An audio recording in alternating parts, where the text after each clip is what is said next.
Hemen daukagu kubo bat, oinarrizko forma bat, eta egingo deu Oteizaren eskultura baten antzekoa Blender irudimentzioko programa erabiliz.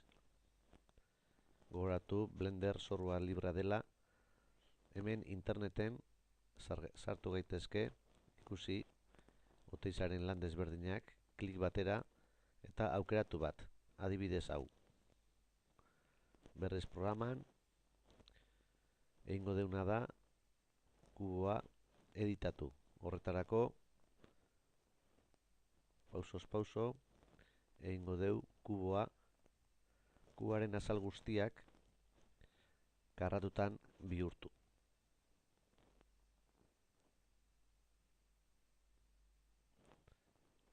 Behin, punto guztiak ditudala eta Oteizaren eskultura ikertuta eta puntu nagusiak zehaztuta, aukeratuko ditut planoak, puntuak edo ertzak eta beraiek ezabatu eta geho forma berriak sortu.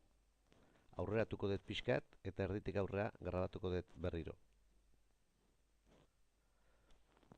Egiten ari geana da planoak hartu eta aurrena ezabatu modu orokor batean.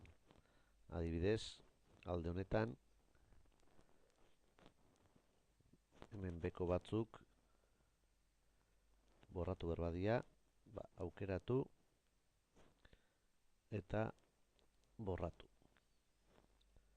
Gero elkartuz eta berriak lotuz. Hemen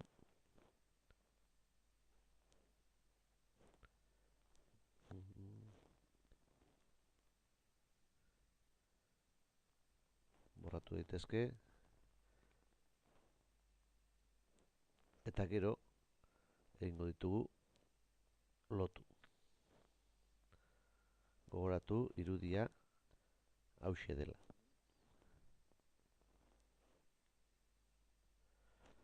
Behin gutxi gora bera hutsune nagusiak kendu ondoren, egingo deuna da forma berriak sortu. Horretarako puntuak erabiliz egingo ditugu puntuak elkartu. Adibidez, hemengo hau honekin elkartzen badeu sortzen da zuzena. Eta gero zuzena edo ertza elkartuz sortzen dira planoak. Horrela jarraituko dugu egiten eta forma orokorrak zehazten. Horrela, puntuz puntu, goaz,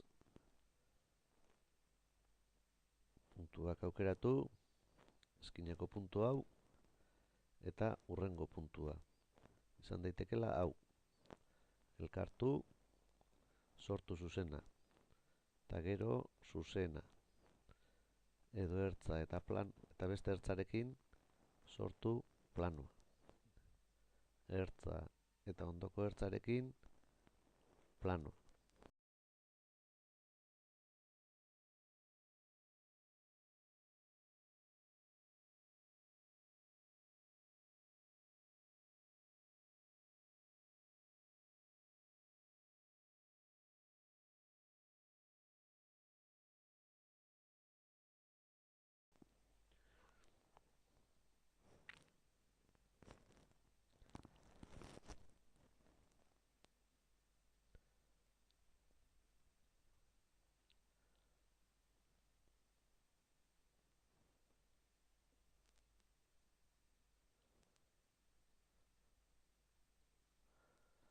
Bueno, azkenik, hau izango litzake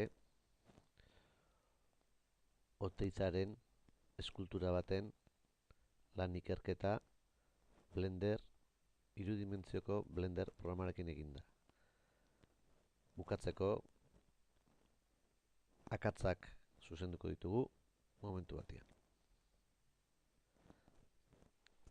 Hemen zulo hauek programak ulertu dulako ez zuela plano bat izan behar, eta oraintxe zuzenduko deu.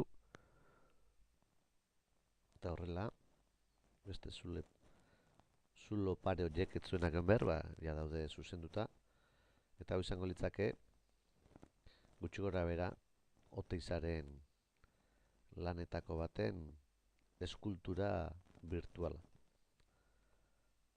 Nahiko konplexua da ez badu ematen ere, eta repasatu erdia ia alde guztiak jakiteko ondo dagoen, ala ez.